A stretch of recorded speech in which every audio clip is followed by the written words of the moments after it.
दर्शकवृन्द नमस्कार। कार्यक्रम सन्दर्भको आजको श्रृङ्खलामा यहाँहरूलाई हार्दिक स्वागत छ। सन्दर्भको आजको श्रृङ्खलामा हामी पर्यटन, धार्मिक पर्यटन र कुनै पनि मुलुकको विकास गर्नका निम्ति, त्यहाँको समृद्धि गर्नका निम्ति पर्यटनले महत्त्वपूर्ण भूमिका खेलेको हुन्छ र त्यस कारणले पनि बाह्य तथा आन्तरिक पर्यटकहरूलाई चाहिँ आफ्नो क्षेत्रमा, आफ्नो देशमा भित्र्याउँदा राजस्वमा वृद्धिका साथै मुलुकको समृद्धि हुनेमा दुई मत छैन। यसका लागि राज्यले गर्नुपर्ने, राज्यले खेल्नुपर्ने भूमिका, राज्यको दायित्व र हाम्रो क्षेत्रमा भएका पर्यटनहरूका सम्भावना, त्यसका चुनौतीहरू, अहिले त मुलुक सङ्घीयतामा गइसके पश्चात स्थानीय तह, प्रदेशले गर्ने पर्यटनका क्षेत्रमा चाहिँ स्थानीय सरकार र प्रदेश सरकारले खेलेका भूमिकाका विषयहरू र यी सवालहरू चाहिँ बेला बखत उठिरहेका हुन्छन्। आज हामी यस्तो भूस्वर्गको बारेमा चाहिँ वर्णन गर्दैछौँ, भूस्वर्गको बारेमा बहस गर्दैछौँ, जुन चाहिँ सुदूरपश्चिमका 4वटा जिल्ला समेटेको त्यो सङ्गम स्थल, त्यो रमणीय स्थल खप्तड। धेरैले खप्तडको नाम सुन्नु भएको छ, कतिपय त्यहाँ पुग्नु पनि भएको छ, तर त्यसको भौगोलिक कठिनाई, त्यसको विकास, त्यसको विकटता, यी यावत कुराहरूले गर्दाखेरि धेरै मानिसहरू अझसम्म खप्तडमा पुग्न सक्नु भएको छैन र खप्तडमा जान सक्नु भएको छैन। कतिपय ढङ्गमा खप्तडलाई चाहिँ राजनैतिक मुद्दा चाहिँ बनाइन्छ, तर त्यसलाई त्यसको विकास र त्यसका पूर्वाधारका विकासहरूमा चाहिँ अझै खप्तड पछाडि परेको छ, अझै खप्तड ओझेलमा परेको छ। यो पर्यटन र त्यहाँको विकास, खप्तडको समृद्धिका निम्ति चाहिँ के गर्न सकिन्छ? पुरानो धेरै नेतृत्वहरू त्यहाँ आउनुभयो, धेरै समितिहरू बने खप्तडको विकासका निम्ति। बेला बखत निर्वाचनमा पनि खप्तडको विकास गर्नुपर्छ, खप्तडमा केबल कार पुर्याउनुपर्छ भन्ने यावत सपनाहरू बाँडिन्छन्, तर समस्या ज्यूका त्यो हुन्छ। तर अहिले खप्तडले एउटा नयाँ नेतृत्व पनि पाएको छ, त्यहाँ भर्खरै मात्र एउटा नयाँ समिति चाहिँ निर्माण भएको छ। अब चाहिँ खप्तडको विकासलाई बढ्दो प्रविधिसँगै र बढ्दो आधुनिकतासँगै खप्तडलाई कसरी विकास गर्न सकिन्छ, खप्तडमा आन्तरिक तथा बाह्य पर्यटकहरूलाई कसरी भित्र्याउन सकिन्छ, खप्तडको विकासले सुदूरपश्चिम प्रदेशको आर्थिक स्तरोन्नति कसरी गर्न सकिन्छ, यी सवालहरूमा हामी आज केही छोटो र मोटामोटी बहस गर्छौँ र खप्तडको महिमाको बारेमा चाहिँ अलिकति बहस गर्छौँ, जसका निम्ति भर्खरै मात्र करिब 3-4 महिना भयो त्यहाँको कार्यकारी निर्देशकको रूपमा आउनुभएका भीमबहादुर खड्का खप्तड क्षेत्र पर्यटन विकास तथा व्यवस्थापन समितिका उहाँ कार्यकारी निर्देशक हुनुहुन्छ। उहाँसँग हामी करिब आधा घन्टा चाहिँ भलाकुसारी गर्छौँ। यहाँलाई स्वागत छ। धन्यवाद। भर्खरै आउनु भएको छ तपाईँ, करिब 3 महिना त्यसको कार्यकारी निर्देशक भएर। समग्रतामा हेर्दाखेरि हुन त अब बाजुरा जन्मभूमि तपाईँको, अब खप्तडका बारेमा त्यति जानकारै हुनुहुन्छ पहिलेदेखि। त्यहाँको अवस्था, त्यहाँको पूर्वाधारको अवस्था, त्यहाँको भौगोलिक अवस्था, समग्रतामा चाहिँ यो 3 महिनाको अनुभवले के भन्यो, त्यसपछि चाहिँ हामी अगाडि जाउँला। धन्यवाद खेमजी। वास्तवमा यो यहाँले भनिसक्नु पनि भएको छ र खप्तड एउटा भूस्वर्ग र 4 जिल्लाको सङ्गम स्थल, धार्मिक हिसाबले, सांस्कृतिक हिसाबले र पर्यटनको हिसाबले, सबै हिसाबले चाहिँ सुदूरपश्चिमको काया पलट गर्ने एउटा मुटुको रूपमा खप्तड रहेको छ। र अहिले हेर्दाखेरि म भर्खरै पनि खप्तड पुगेर आएँ र त्यहाँको पूर्वाधारको हिसाबले चाहिँ हामीले खासै इफेक्टिभली काम गर्न सकिराखेका छैनौँ। विशेष गरी अहिले पनि बासको केही अलिकति समस्या छ, अलिकति बाटोको पनि समस्या छ र हामीले जुन केन्द्रित भएर गर्नुपर्ने जुन पर्यटनकोदेखि धार्मिक पर्यटनको हिसाबले जुन कामहरू थियो त्यसमा चाहिँ हामीले गर्न सकिराखेका छैनौँ र त्यो अहिले पनि अभाव खड्किरहेको छ। र यद्यपि पहिलेको भन्दा धेरै अहिले खान बस्नको सेवा सुविधाका हिसाबले हेर्ने हो भने परिवर्तन भएको छ। त्यहाँको त्यो जस्तो संरचनाहरू, मान्छे जाँदाखेरि चाहिँ बिच बाटोमा बास चाहिन्छ होइन, कुनै एउटा पर्यटक जाँदाखेरि के अरे रमाइलो गर्दै बाटोमा घुम्दै फिर्दै जाने एक किसिमको त्यो कुनै धार्मिक पर्यटनमा जाँदाखेरि अर्थात् चाहिँ कुनै त्यस्तो स्थानमा जाँदाखेरि त्यो किसिमको सुविधा हुनुपर्ने, बासको स्थान जस्तो डोटीको झिङ्रानाबाट छुटिसकेपछि 9 घन्टा हिँडेर खप्तडमै पुग्न पर्ने एक किसिमको त्यो बिचको त्यो त्यस्तो कुनै मेन्टेनेन्स व्यवस्थापन पछिल्लो समय के भएको छ कि के छ? अहिले हेर्दाखेरि जस्तो डोटीको सिलगढीबाट झिङ्राना जानको लागि चाहिँ हामीले गाडीमा झन्डै 1 घन्टामा चाहिँ त पुग्छौँ र त्यहाँबाट हामी बिचपानी पुग्दाखेरि पैदलबाट 2.5-3 घन्टामा पुग्न सकिन्छ र बिच पानीमा अहिले सामान्यतः चाहिँ एउटा सानो होटेल छ। त्यहाँ मलाई लाग्छ 20 देखि 25 जनालाई अकोमोडेट गर्न सक्ने, बस्न सक्ने बासको पनि व्यवस्था छ। त्यहाँ एउटा निजी क्षेत्रबाट चाहिँ त्यो बासको व्यवस्थापन भएको छ।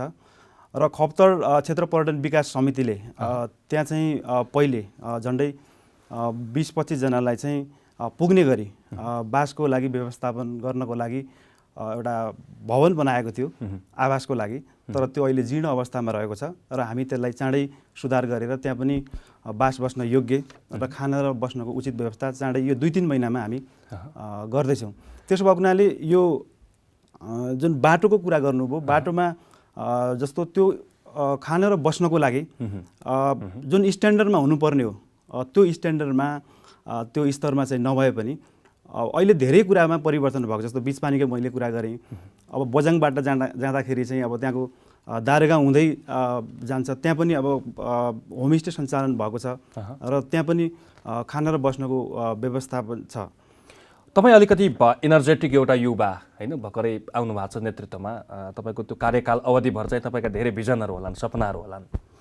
खप्तडमा नयाँ मान्छे जानका निम्ति जस्तो हाम्रो यो कार्यक्रम हेरिरहँदाखेरि दर्शकहरूलाई एउटा कौतूहलता पनि होला, कुन क्षेत्रबाट जाँदाखेरि अझ सहज हुन्छ? खप्तड चाहिँ कुन पैदल हिँड्दाखेरि चाहिँ कुन डिस्टेन्स चाहिँ हाम्रा लागि सहज हुन्छ, त्यो छोटो दूरीको हुन्छ भनेर चाहिँ उहाँलाई कौतूहलता होला। कुन क्षेत्रबाट जाँदा अर्थात् कुन जिल्लाबाट जाँदाखेरि खप्तडमा अझ सहज छ गाडीबाट? र गाडीको सहजताको हिसाबले अहिले कस्तो छ भन्दाखेरि चाहिँ हामी प्लेनबाट जाने हो भने काठमाडौँदेखि हामी धनगढी जानुपर्ने हुन्छ र धनगढीबाट हामी बझाङको बाटो जाने हो भने हामी चैनपुर विमानस्थलमा हामी त्यहाँ पुग्छौँ र चैनपुर विमानस्थलबाट 2-3 घन्टाको बाटो गाडीमा हामी दारुगाउँसम्म पुग्छौँ र त्यहाँसम्म गाडीको व्यवस्था छ। दारुगाउँबाट चाहिँ घोडा प्रयोग गरेर 4 घन्टामा माथि पुग्न सकिन्छ खप्तडमा र सँगसँगै हामीले पैदल हिँड्ने हो भने 6-7 घन्टामा त्यहाँबाट पुग्न सकिन्छ। बझाङको एउटा बाटो अहिले पर्यटकको हिसाबले हेर्ने हो भने त्यहाँ बझाङबाट जानेहरूको सङ्ख्या बढी भएको देखिन्छ। र अर्को बाटो चाहिँ चिरपरिचित बाटो जुन सिलगढी, हामी यहाँबाट धनगढी जान्छौँ, शैलेश्वरी दर्शन गर्दै धनगढी पुग्छौँ। धनगढीबाट हामी दिपाल प्लेनमा जान्छौँ र दिपाल प्लेनमा गइसकेपछि त्यहाँबाट हामी गाडीमा हामी झन्डै 1.5 घन्टामा चाहिँ हामी डोटीको झिगडामा पुग्छौँ र त्यहाँबाट हामी पैदल यात्रामा चाहिँ हामी गयौँ भने 10 घन्टा, सामान्यतः 7-8 घन्टामा हामी पुग्छौँ।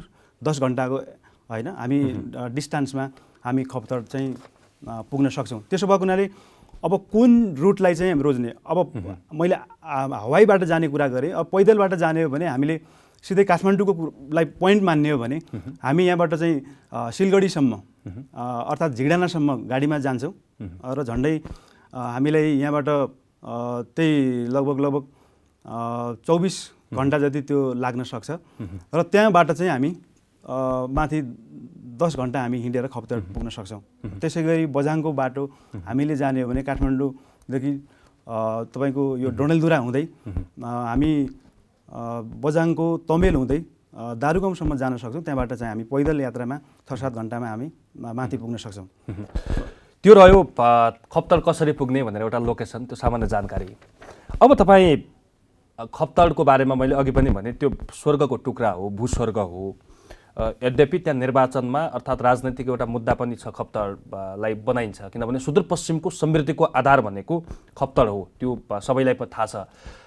तर त्यहाँ चाहिँ अर्बौं खर्च भइसकेको छ यसभन्दा अगाडि पनि। मैले अब तपाईँ त भर्खर आउनु भएको छ त्यहाँ होइन, कार्य निर्देशकको भूमिकामा।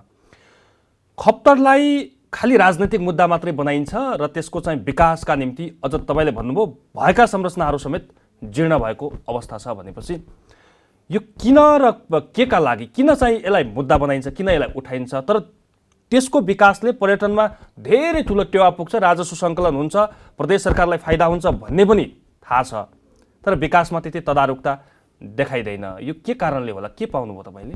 यो अलिकति राजनीतिक मुद्दाको कुरा गर्नुभयो। वास्तवमा यो समिति विगतमा हेर्दाखेरि चाहिँ 5-6 महिनाको लागि समिति भएको, अब केही समितिहरू 2 वर्षसम्म पनि त्यो रहेको देखिन्छ होइन। अब राजनीतिक मुद्दाको हिसाबले हेर्ने हो भने सामान्यतः सरफेसमा चाहिँ तपाईँले भने जस्तो चाहिँ अब आफ्नो सरकार भएको बेला चाहिँ त्यो सरकारबाट चाहिँ त्यो सरकारको पार्टीलाई विश्वास गर्ने मान्छेहरूको त्यो समिति विगतमा भएको भन्ने आभास देखिन्छ। तर मैले छोटो अवधिका लागि नियुक्ति हुने, सरकार ढल्न साथ चाहिँ उहाँहरू पनि परिवर्तन हुने, समिति स्टेबल नहुँदाखेरि पनि त्यहाँको विकास खप्तडको जुन रूपमा त्यो समितिले विकास गर्नुपर्ने थियो त्यो भएको छैन भन्ने मेरो फाइन्डिङ्स हो। र अब अहिले हेर्दाखेरि म चाहिँ त्यस्तो म त्यो हिसाबले चाहिँ अहिले राजनीतिक हिसाबले मुद्दा बनेर राजनीतिक कार्यकर्तालाई नियुक्ति गरेको भन्ने खालको मलाई चाहिँ त्यस्तो लाग्दैन। जस्तो मेरै कुरा गर्ने हो भने पनि म विगत 16-17 वर्षदेखि यो डेभलपमेन्ट सेक्टरमा राष्ट्रिय अन्तर्राष्ट्रिय रूपमा काम गरिरहेको मान्छे र म त्यो आफ्नो एक्सपर्टिजलाई आफ्नो नलेजलाई त्यो क्षेत्रको विकासको लागि चाहिँ मैले गर्नुपर्छ भनेर त्यहाँको प्रदेश सरकारले मलाई अब अहिले चाहिँ यो जिम्मेवारी दिएको छ। र त्यसै गरी अहिले हाम्रो खप्तड क्षेत्र पर्यटन विकास समितिको अध्यक्ष हर्कबहादुर सिंह हुनुहुन्छ। उहाँ पनि लामो समय चाहिँ यो प्राध्यापन सेक्टरमा चाहिँ लाग्नुभयो। त्यसभन्दा पछाडि उहाँको आफ्नै इमेज छ, आफ्नो शुद्ध अहिलेसम्म छवि छ। यद्यपि उहाँको निर्वाचित सांसद पनि यो संविधान सभाको, र उहाँको पनि इमान्दारितापूर्वक त्यो क्षेत्रको विकासको लागि भनेर उहाँ आउनु भएको छ। अब आस्था विचारको हिसाबले चाहिँ कुनैमा हामी हुन सक्छौँ होइन, तर त्यसले त्यो विकासका लागि चाहिँ कुनै प्रभावित पार्दैन भन्ने कुरा हो। र राजनीतिक मुद्दाको हिसाबले चाहिँ खप्तडको विकास गरेर त्यहाँको समृद्धि ल्याइन्छ, त्यहाँको गरिबी निवारण गरिन्छ होइन। हाम्रा सुदूरपश्चिमका दाजुभाइहरू अहिले इन्डियामा गएर लो पेडमा जब गर्छन्। हामी 12-13 वर्षको उमेरमा विशेष गरी बाल विवाह गरिसकेपछि धेरैले स्कुल छोड्छन् सुदूरपश्चिमबाट इन्डियामा चौकीदारी विशेष गरिकन 8-9 हजारको एकदम लो पेड जबमा हामी त्यो बालक अवस्थामा चाहिँ त्यहाँ गएर अनि त्यही बुढो शरीर ल्याएर होइन कुप्रेको शरीर ल्याएर हामी फेरि नेपाल फर्किन्छौँ र गरिबीको साइकल त्यही रहन्छ। त्यो हिसाबले गरिबी निवारण गर्ने र त्यहाँको समृद्धि गर्ने हिसाबले खप्तड एउटा क्षेत्र हो, त्यसलाई चाहिँ हामी अगाडि बढाउँछौँ भन्ने हिसाबले राजनीतिक रूपमा त्यो चर्चा परिचर्चा भएको विगतमा पनि छ र अहिले पनि हुनसक्छ। तर र जुन रूपमा हामीले त्यो विकास गर्नुपर्ने हो त्यसमा हामी कमी भएकै देख्छौँ। तर त्यसलाई राजनीतिक रूपमा भन्ने कि नभने तर एउटा राजनीतिक रूपमा त्यो विषयलाई उठान गर्ने कुरा त स्वाभाविक हो जस्तो लाग्छ होइन। अब त्यसैलाई चाहिँ खेलेर चाहिँ मत प्राप्त हुन्छ, त्यसैलाई नै एजेन्डा बनाएको छ जस्तो मलाई व्यक्तिगत रूपमा चाहिँ त्यस्तो फिलिङ्स होइन। यो सुदूरपश्चिमेलीहरूले चाहिँ कुनै एउटा साझा एजेन्डामा सहमति जनाउन नसक्दा अर्थात् साझा एजेन्डामा चाहिँ सहमति कायम गराउन नसक्दा पनि खप्तड ओझेलमा पर्या हो कि भनेर कतिपय टिप्पणी हुन्छन्। खप्तड जस्तो भूस्वर्ग जुन चाहिँ सबैका मनमा छ त्यो त्यहाँ कतिपय मानिसहरू पुग्न सक्नु भएको छ, कतिपय छैन, किनभने भौगोलिक विकटता र भौगोलिक धरातल अझै पनि कठिनाइ छ। निजी व्यवसायहरूले केही समय अगाडि हेली प्याकेजहरू पनि त्यहाँ सञ्चालन गर्नुभएको थियो डोटीदेखि खप्तडसम्म।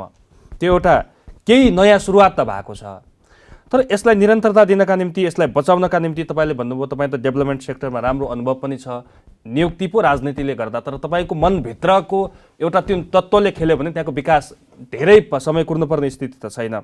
तर त्यहाँ हेर्दा त्यहाँको भौतिक पूर्वाधारको विकास हेर्दाखेरि तपाईँको मनमा लागेको तपाईँको भिजन जस्तो डोटीबाट खप्तड पुग्न र त्यो बिचमा बन्नुपर्ने संरचनाहरू यस्तो हुनुपर्छ, यसरी चाहिँ पर्यटकलाई चाहिँ आनन्दित तुल्याउन सकिन्छ भन्ने के छ, त्यस्तो भिजन केही मनमा पाल्नु भएको छ?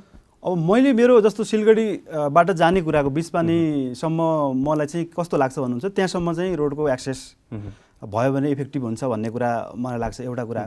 र यदि बिचपानीसम्म सडक पुग्यो भइसकेपछि त्यहाँबाट चाहिँ हामीले त्यहाँ अलिकति साइकलसम्म लाने हिसाबले चाहिँ त्यो कम्तीमा पनि 5 फिट बाटो चाहिँ निर्माण गर्नुपर्छ, ट्रेकिङ बाटो होइन, ट्रेकिङ रुट चाहिँ त्यहाँ डेभलप गर्नुपर्छ भन्ने डोटीको कुरा गर्दाखेरि। र त्यो बाटोमा हामीले चाहिँ विश्राम स्थलहरू पनि निर्माण गर्ने, खानेपानीको पनि व्यवस्था गर्ने। र मलाई लाग्छ त्यो विश्राम स्थलको कुरा गर्दाखेरि चाहिँ आधा घन्टा 45 मिनटको बिच बाटोमा चाहिँ हामीले त्यस्ता विश्राम स्थलहरू हामीले बनाउनुपर्छ भन्ने चाहिँ लाग्छ। र सँगसँगै चाहिँ अब त्यहाँ मुख्य गरी पानीको पनि समस्या छ, त्यो पानीको पनि हामीले त्यहाँ व्यवस्था गर्नुपर्ने हुन्छ। र त्यसै गरी अरू अब त्यहाँ चिया नास्ताको लागि होइन जाँदाखेरि अब त्यो खालको चाहिँ अवस्था हुन्छ, त्यो पनि अलिकति हामीले त्यो कम्तीमा पनि 1 घन्टाको डिस्टेन्स 2 घन्टाको डिस्टेन्सलाई चाहिँ त्यो हेरेर त्यो ठाउँमा त्यस्तो खालको यो व्यवस्थापन गर्नुपर्छ भन्ने खालको कुरा छ। र त्यो एउटा हामीले अब अस्तो खप्तड कस्तो छ भन्नुहुन्छ भने चारै जिल्लाबाट जाने रुटहरू चाहिँ फेरि डेभलप गर्नुपर्छ। त्यो एउटा स्पेसिफिक एउटै ठाउँको मात्रै हेरेर फेरि अरू 4वटा जिल्लाको चाहिँ यस्तै हुनुपर्छ भन्ने खालको कुरो चाहिँ छैन। त्यसो भएको हुनाले म चाहिँ मेरो व्यक्तिगत रूपमा के छ भन्नुहुन्छ भने त्यसलाई कुनै ठाउँबाट हामी ट्रेकिङ रुटको रूपमा हामी डेभलप गर्न सक्छौँ र कुनै चाहिँ अब जिल्लाको रुटलाई चाहिँ हामी धार्मिक पर्यटनको हिसाबले अलिकति मान्छे त्यहाँ छिटो पुग्न खप्तरमा चाहन्छ, सहज त्यसरी भनेको डोटी र जानको लागि बाटो बझाङबाट हुनुपर्छ। सहज। अब अहिले हेर्दाखेरि त्यो देखिन्छ, किनभने अछामको बाटो जो नैनीबाट जान्छ त्यहाँबाट अलिकति बढी डिस्टेन्स छ त्यहाँ पैदलको हिसाबले हेर्ने हो भने। त्यसै गरी बाजुराको अहिले काँडा अहिले खप्तर छेडेदको त्यो जुन सेरा गाउँ भन्ने छ त्यसबाट अब धौलछडा भन्ने एउटा ठाउँ छ, त्यहाँबाट चाहिँ त्यहाँ गाडी पुग्छ, तर त्यो कच्ची बाटो छ र त्यहाँबाट सबभन्दा नजिक लगभग अस्ति म आफै पनि त्यो बाटोबाट आएँ बाजुरा भएर अब 2 घन्टा 3 घन्टामा माथि पुग्न सकिन्छ, तर त्यो अहिले कच्ची बाटो छ होइन। त्यहाँ त्यो खालको चाहिँ अब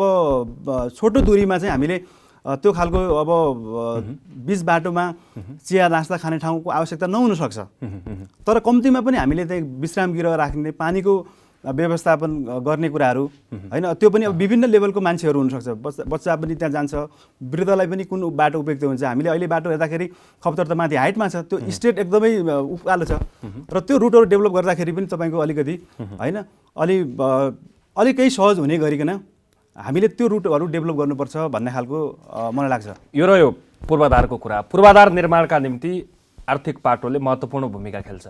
अब आर्थिक पाटो जुटाउनका निम्ति कसरत थाल्ने हो भने खप्तडको नाम लिएर आर्थिक पाटो सङ्कलन गर्न त्यति धेरै गाह्रो त नहोला। हाम्रो अनौपचारिक कुरामा पनि केही कुराहरू भएको थियो तपाईँसँग। प्रदेश सरकार मातहतमा अहिले तपाईँहरू हुनुहुन्छ होइन, तपाईँको समिति त्यहाँ छ।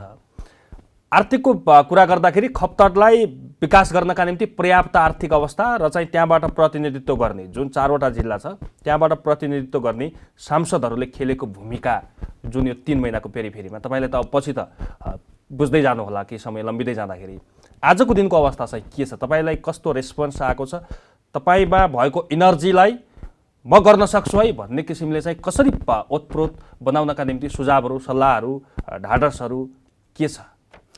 अब राजनीतिक हिसाबले हेर्दाखेरि त्यहाँको माननीय ज्यूहरूको कुरा गर्दाखेरि त्यहाँको प्रदेश सरकारको कुरा गर्दाखेरि चाहिँ हामीलाई स्वाभाविक रूपमा इन्करेजमेन्ट नै छ।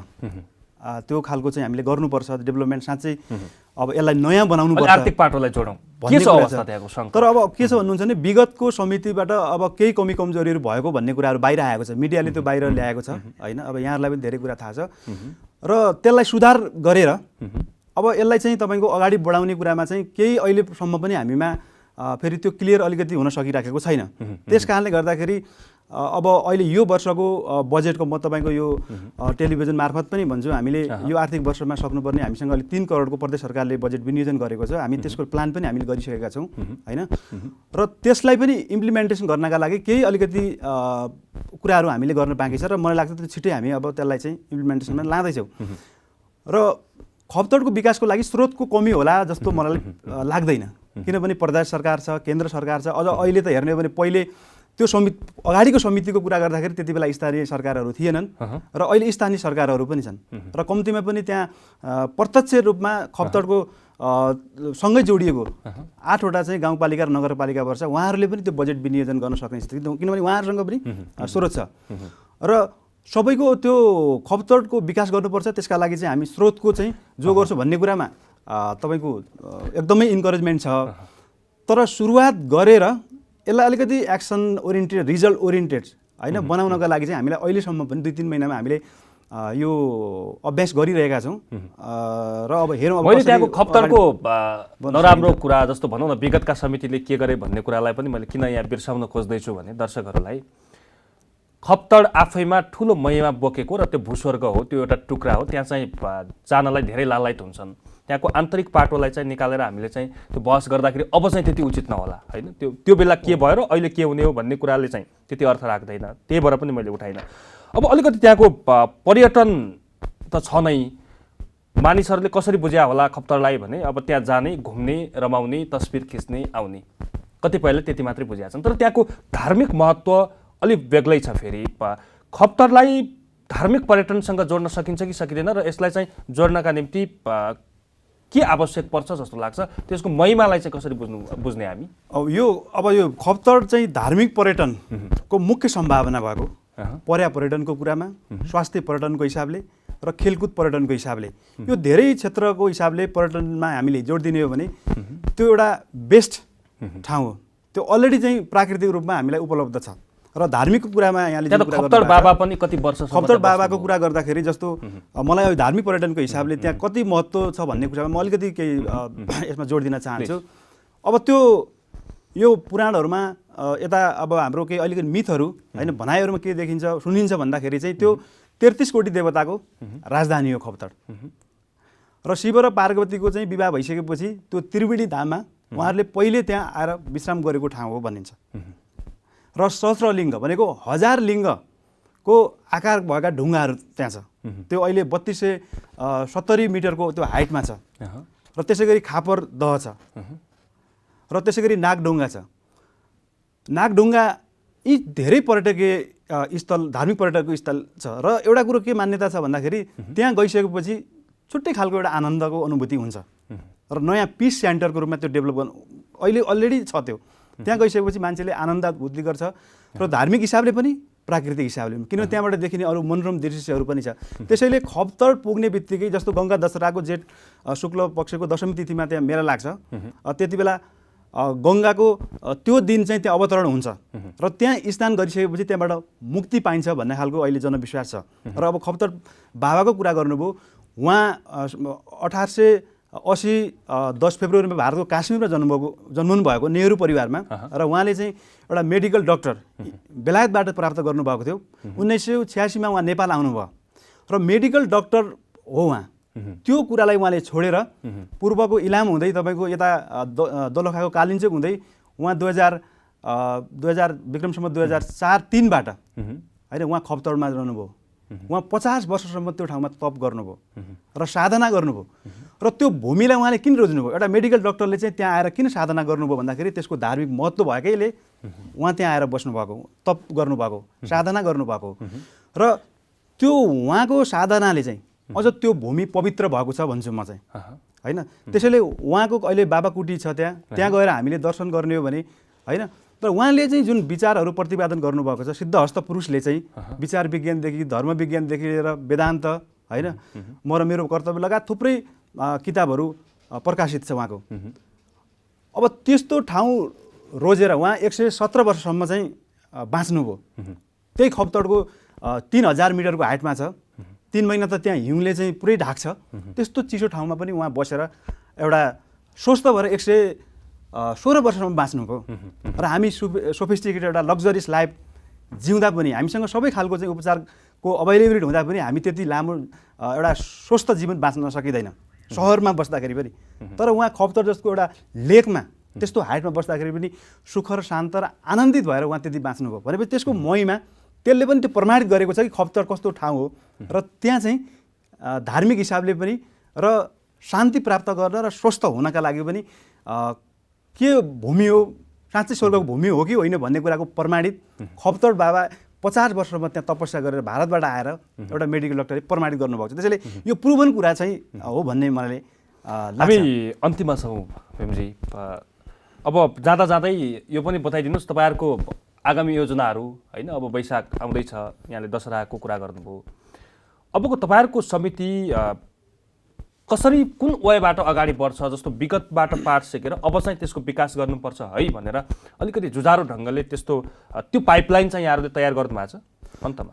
एकदमै हामीले चाहिँ अहिले कस्तो छ भन्नु सबै सेक्टरसँग हामी समन्वय गरेर अगाडि बढ्दैछौँ र हामीले हिजै मात्रै पनि यहाँको लगानी बोर्डको सिओसँग हामीले छलफल गऱ्यौँ र खप्तर को एकीकृत डेभलपमेन्ट प्लान उहाँले चाहिँ बनाउँदै हुनुहुन्छ। हामी उहाँहरूसँग पनि हिजो छलफल हुँदाखेरि एउटा परियोजनाको रूपमा लगानी बोर्डले पनि त्यो राखेको छ।